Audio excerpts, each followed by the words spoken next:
روزہ توڑنے والی 10 چیزیں۔ کھانے پینے سے روزہ جاتا رہتا ہے جبکہ روزے دار ہونا یاد ہو۔ حقہ، سگار، سگریٹ اور شیشہ وغیرہ پینے سے بھی روزہ جاتا رہتا ہے اگرچہ اپنے خیال میں حلق تک دھواں نہ پہنچتا ہو۔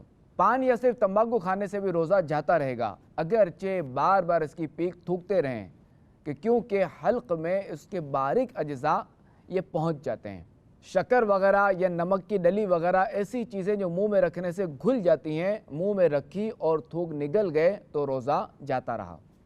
دانتوں کے درمیان کوئی چیز چنے کے برابر یا زیادہ تھی، اسے کھا گئے یا کم ہی تھی مگر منہ سے نکال کر پھر کھا لی تو روزہ ٹوٹ گیا۔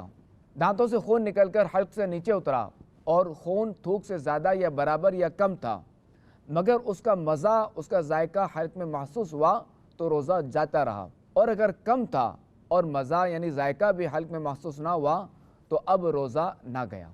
کلی کر رہے تھے اور بغیر ارادے کے پانی حلق سے اتر گیا یا ناک میں پانی چڑھایا اور دماغ کو چڑھ گیا تو روزہ جاتا رہا مگر جب کہ روزے دار ہونا اسے یاد ہو، اور اگر روزہ دار ہونا بھول گیا ہو تو نہ ٹوٹے گا اگرچہ کہ جان بوجھ کر کیا ہو۔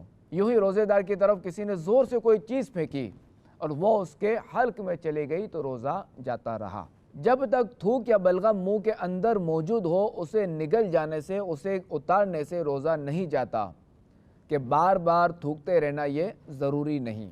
منہ میں رنگین ڈورا وغیرہ رکھا جس سے تھوک رنگین ہو گیا، پھر تھوک نگل لیا تو روزہ جاتا رہا۔